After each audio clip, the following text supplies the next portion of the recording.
anak-anakku sekalian kelas 8 yang saya sayangi, alhamdulillah kita bertemu kembali dalam video pembelajaran Sejarah Kebudayaan Islam kelas 8 semester Kasam. Pada pertemuan kali ini kita akan membahas bab 1, yaitu kemajuan peradaban dan kebudayaan Islam masa Daulah Abbasiyah. Berikut adalah peta konsep prestasi Daulah Abbasiyah dalam membangun peradaban. Silakan diperhatikan, nanti kita akan bahas satu persatu di pembahasan berikutnya. Oke anak-anakku, silakan diamati gambar pertama, gambar kedua, dan gambar ketiga.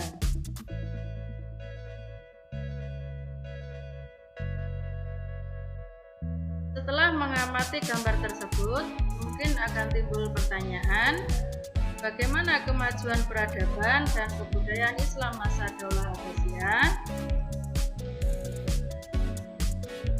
Baik, mari kita bahas satu persatu. Yang pertama yaitu kemajuan di bidang ilmu pengetahuan. Kemajuan di bidang ilmu pengetahuan ini dimulai dari Khalifah Abu Ja'far al-Mansur. Beliau dikenal sebagai khalifah yang cinta ilmu pengetahuan, bahkan harta dan kekuasaannya dimanfaatkan untuk pengembangan dan kemajuan ilmu pengetahuan.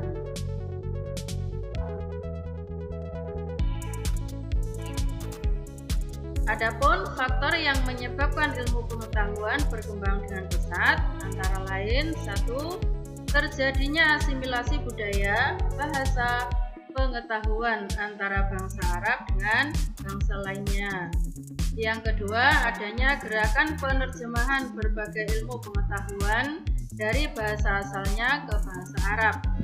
Yang ketiga, pendirian pusat studi dan kajian yang diberi nama Baitul Hikmah.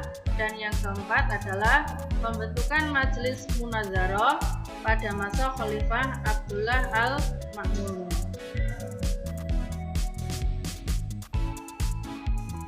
Kemajuan yang kedua yaitu dalam bidang penertiban administrasi negara.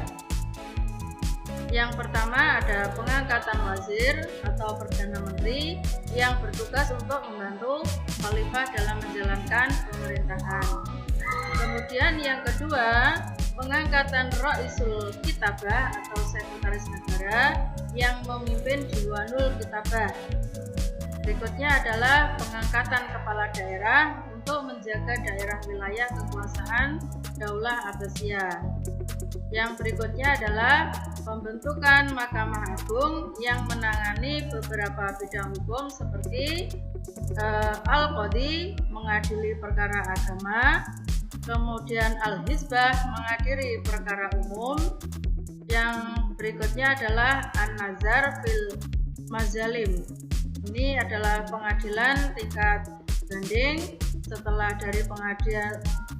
dari pengadilan Al-Qadhi atau Al-Hizbah.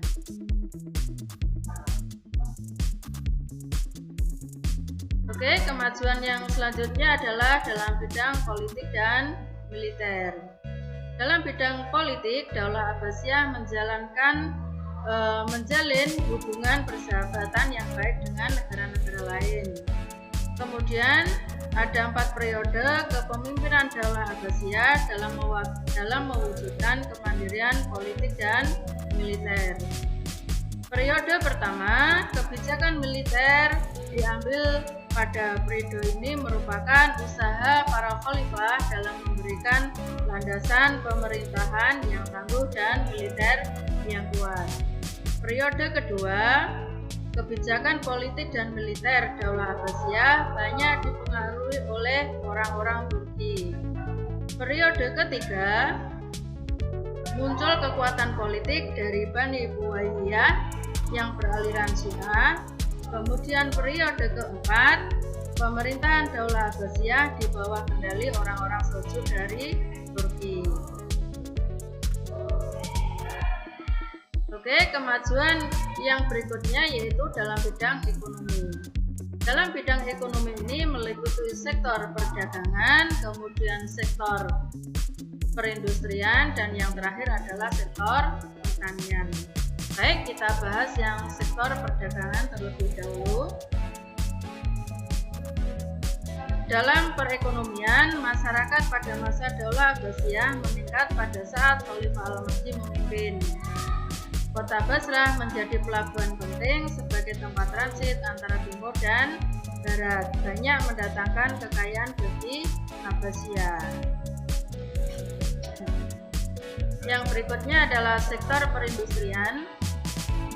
Kota Basrah menjadi pusat industri gelas dan sabun, sementara kota Kufah merupakan pusat industri untuk tekstil dan industri pakaian, dan kota Syam menjadi pusat industri keramik dan gelas yang berukir. Yang berikutnya adalah sektor pertanian. Dalam sektor pertanian ini banyak dibangun kanal, kemudian bendungan, irigasi, dan terusan. Ini diperuntukkan untuk memenuhi kebutuhan petani yang hasilnya mampu meningkatkan produktivitas para petani dan kualitas hasil panen. Oke, kemajuan berikutnya yaitu dalam bidang seni budaya. Dalam bidang seni budaya ini ada seni arsitektur dan seni tata kota. Seni arsitektur sangat berguna untuk keperluan membangun gedung, masjid, istana, madrasah, dan kantor pemerintahan. Bahkan bukti dari kemajuan peradaban tersebut masih dapat ditemukan sampai saat ini. Kemudian untuk seni tata kota, Daulah Abbasiyah membangun kota Baghdad dan kota Samara. Yang terakhir adalah kemajuan dalam bidang seni sastra. Dunia sastra mencapai puncak kejayaannya pada masa Daulah Abbasiyah. Kota Baghdad merupakan pusatnya para penyair dan sastrawan. Bahkan hampir seluruh Khalifah Abbasiyah menyukai sastra. Berikut adalah penyair dan sastrawan yang terkenal pada saat itu. Yang pertama ada Abu Atiyah, kemudian Abu Nawas, Abu Tamam, Al-Buturi, dan yang terakhir adalah Al-Muntanabi. Demikian materi yang dapat saya sampaikan. Terima kasih. Sampai bertemu di video pembelajaran berikutnya. Assalamualaikum warahmatullahi wabarakatuh.